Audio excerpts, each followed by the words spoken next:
I want to stay a little more in defense of this what if thing, which is a little more in the on the offensive, because to me I associate like this automatic disdain, because I call it automatic because I mean it's pretty much obvious that I'm not some sort of true believer, but what I am doing is I am entertaining these thoughts, and so it's being objected to that I entertain to them, and not on a personal level like I can't do what I want, but sort of on a like why would you do that level, just like I could be a Christian, but you know some of these people would be like, well, why, and how is that logical? They're not saying I can't do it personally, fine, but they're basically saying, oh, you shouldn't entertain these what if speculative things. You learn that it's crazy, and why do it? So one offer is, you know, for the metaphorical value. But beyond that, it's a style of learning, a style of thinker. Because I think it's a part of a dogmatic tendency that when you overcome an idea, you condemn it. Because it was supposed to be absolutely true. It was not absolutely true. Therefore, it betrayed you, and therefore, you want nothing more to do with it. And you take the new idea that you'll have had that proved it wrong. Or maybe if you just figured out it was wrong on its own from internal inconsistency, you'll start working on new ideas or seeking new ideas. And that's a big part of the problem too, is that people, dogmatists, tend to seek a new dogma instead of building a new idea of their own. What they should do is when they see that there's a problem with the system, they need to either stop using it or adjust it somehow so that it's usable. And, you know, so that's the thing. When I overcame ideas of, well, like this idea that life is, maybe life is a dream, and if we just transcend in some way, we would have all these, you know, powers to manifest and stuff because it's just like a dream and we could dream the creation of something and whatnot.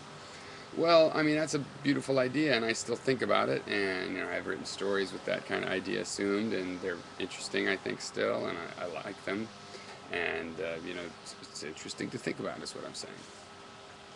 But I find that an immature view relative to my maturity now. You know, I find that, oh, yeah, the material world being material is awesome. That's the way it really should be. I see now how the things in the world work out in such a way that would not be possible if we were all just dreaming and could manifest something. So I don't see any sort of you know a human perceptive. Even if I accept a biased human perspective, why would we have that ability? I don't think so. I think even if we were immortal souls or whatever else, or some, you know, part of that scenario. Um, I don't. I think that we've incarnated into physical beings to live as physical beings, not to live as dream beings. Um, but you know, in the other sense, you know, life is kind of like a dream. So, but and this is how the dream is. You know, things are real and they're solid in material reality. So I still entertain that idea, but I've grown beyond it, and yet a lot of the elements of my current thinking are still similar to that idea. You know, and I understand where the idea that life is a dream came from, and I understand how actually you can manifest things in your life. I think the functioning is materialistic and psychological, but it's metaphorically similar to, you know, other systems. You know, and it's like the way relationships work and environments that you live in and how you affect them work. Uh, that is metaphorical to karma to a certain degree. Not exactly metaphorical to karma, which is why I still go, well, what if karma is true? It'd have to work this other way. You know, now another thing you can do is you can judge some of these systems, these more intuitional, let me just call them intuitional systems, and I'll explain in a second. You can judge each one by materialism, and you can do it by saying, well, what if astrology was true, but, or let's say, what if astrology worked, becomes a better way to put it, but materialism's true. And then you can analyze that system. You can say, well, first of all, it's not going to be the influence, some unseen influence, probably.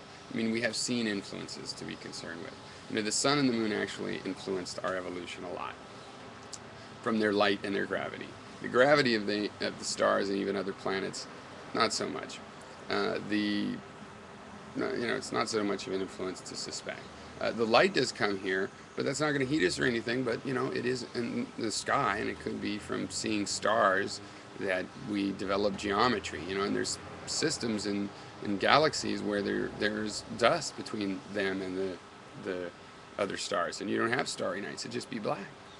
So, okay, there's some sort of influence, but that's not really what astrologers are going for. So that cuts astrology down to size. Now, in general, the intuitional approaches, like astrology, like the I Ching, which is a really great example, like I say, they're more like mentalist tricks if you look at them materially. The way they most likely work, I think, is they're well written programs for your mind that when you read and think what they've said, and you're thinking about your question, you combine the two together, it ends up telling you something good. But it's just sort of a trick, but a very well done, deep trick. So the problem, though, with intuitional approaches is that we think, oh, the coins told us that we tossed, or the stars told us, or the karmic rules told us.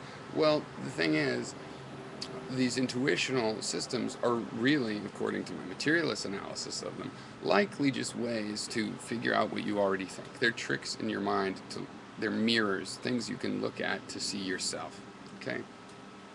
They add certain distortion, they add certain clarity and focus, and yet the problem is that when you think what they're telling you straight from nature, because if you knew that it just is something that you could find with introspection, you might think, well, that's good to know, but you're not going to be like paranoid or superstitious about it, because it's just what you think. And also, as somebody interested in this sort of issue and finding out introspection, I find that these intuitional systems are not the best way. The best way is to learn some introspective techniques, semi-meditation, pondering, ways to think about your own ideas and figure out what the connections are that are in your head, but you don't have conscious knowledge. Your brain is working a certain way, but you haven't figured out what that way is. You need to learn those introspective techniques. And I don't think any of these intuitional systems are a good replacement for learning those.